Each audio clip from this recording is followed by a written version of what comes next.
Félicitons le directeur général qui est dans sa première organisation, est tombé avec 50 ans de foire de Dakar et en même temps avec le projet qui a une vision de décentraliser et de territorialiser les régions. Et comme vous le savez, Kaolack a déjà sur 8e année de faire la foire internationale de Kaolack, qui est FICA.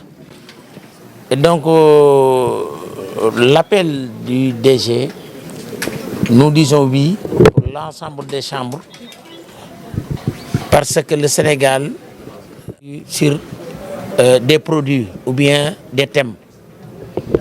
Et donc, je pense que c'est quelque chose que nous félicitons, nous vous disons d'accord. Et je pense que la vision du président de la République et du Premier ministre est très claire pour nous. Et l'exposition, les foires représentent une vitrine très très importante. Je dis toujours de temps en temps à mes amis religieux d'art, j'ai dit que même le Kaaba était la foire avant l'islam.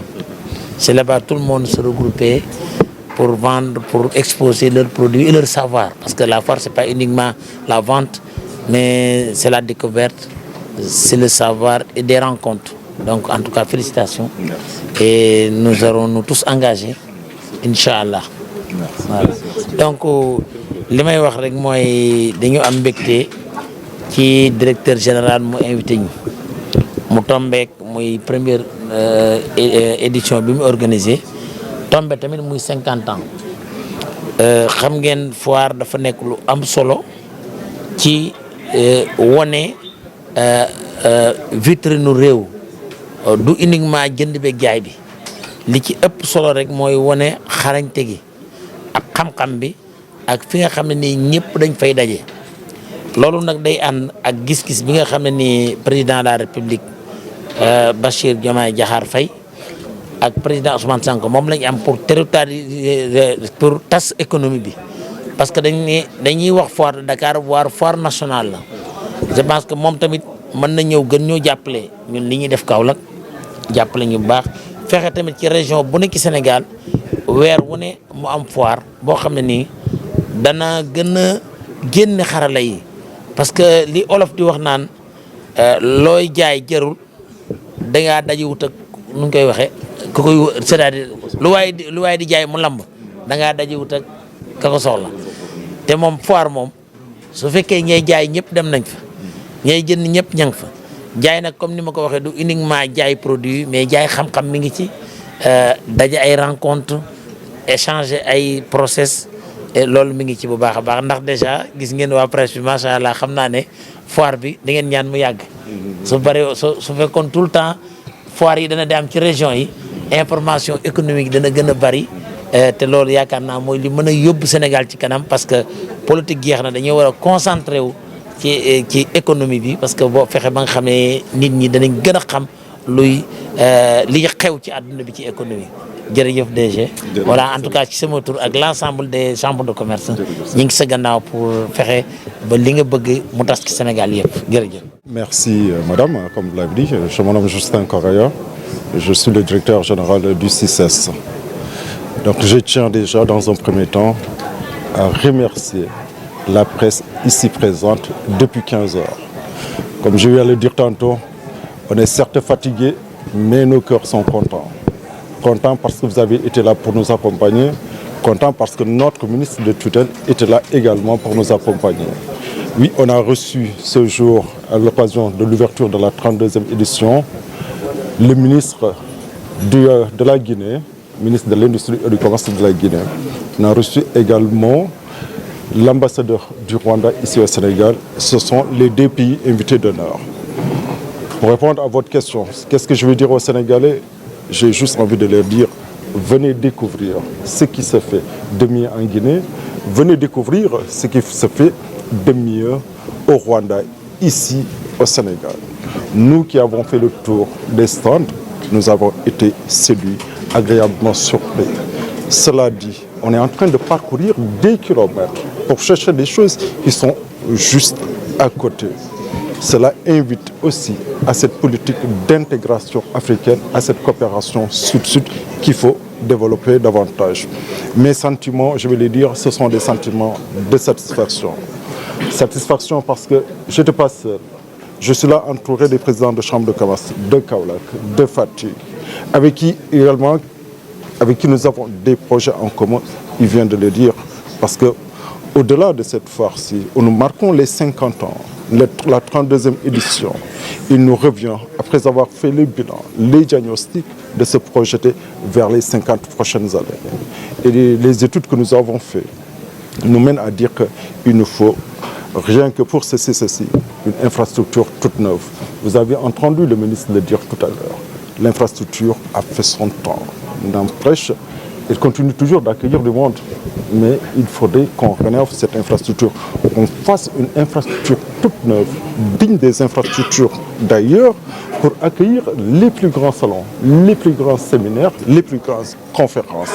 Parce qu'aujourd'hui, Dakar est la capitale. Dakar est la capitale, a accueilli cette édition pendant 32 fois. Et au-delà de ça, on s'est dit, il faut qu'on se déploie vers les régions. Et la politique que nous voulons, en ce sens, c'est de suivre cette vision du président de la République et de faire ce qu'on appelle la foire des pôles régionaux. Ce n'était pas fortuit ce découpage. Chaque région a une richesse particulière, que ce soit économique, culturelle, agricole, etc. Et ce projet, nous voulons le faire avec les présidents des chambres de commerce ici présents à mes côtés. Voilà quelques déclinaisons de nos projets que nous allons très bientôt soumettre au conseil d'administration, soumettre à nos autres autorités pour qu'ils nous accompagnent. Et le ministre, il l'a déjà dit, il est déjà là, prêt à nous accompagner. Les présidents de chambre de commerce, prêts à nous accompagner également. Inviter les Sénégalais à cette 32e édition. 32e édition, 50 ans. 50 ans, on ne peut pas parler d'un cinquantenaire sans pour autant célébrer Senghor. D'où cet hommage qu'on va faire pour rendre hommage à Senghor, qui déjà, dans les années 70, a pensé à faire de Dakar, à faire du Sénégal, la porte au-delà de la porte d'entrée qu'elle est, un cœur de l'échange de l'Afrique de l'Ouest. Et ce cœur de l'échange-là, cet héritage-là, il nous revient de la propulser et de le faire rayonner un peu partout dans les 8 pôles régionaux, avec bien évidemment tous les présidents des chambres de commerce, tous les opérateurs économiques. di leen masawu coono bu baax a baax déjà maa ngi tudd Justin Correa di directeur général CICES. donc tey ñu am mbégte daje fi pour fêter ouverture 32e édition mu tombeek juróom fukkeelu at bu CICES. tey ouverture foire la lu exceptionnel am ci mooy guléet ñu am 2 pays invités d'honneur bu foire amee ba léegi ñoo ngi soog am 2 pays invités d'honneur bu foire ba amee ba léegi tamit 50 ans ñoo ngi koy soog a feete moo tax ñu ne tey ren balaa ñoo demaat ci kanam baax na ñu def jàngat bi mooy lan revisiter histoire dellu ci fondamentaux yi fan lañ jógee lan mooy suñu mission Senghor ba muy ubbi foire bi lan moo taxoon mu ubbi ko lan moo ko sababoon bu ñu defee jàngat boobu ba pare il faut que ñu projeté wu ñu nekk 50 prochaines années yi ñun fan lañ bëgg a jëmee foire bi ñu ne foire dootul yem kese fii Dakar ndax fii Dakar am nañ ci projet bu ambitieux projet bi mooy fii ñu def ko bërëb boo xamante ni adduna yëpp dina fi dajale mais dina doon bërëb bu mucc ay bërëb bu yees mooy infrastructure yu bees yi ba ñu mun fee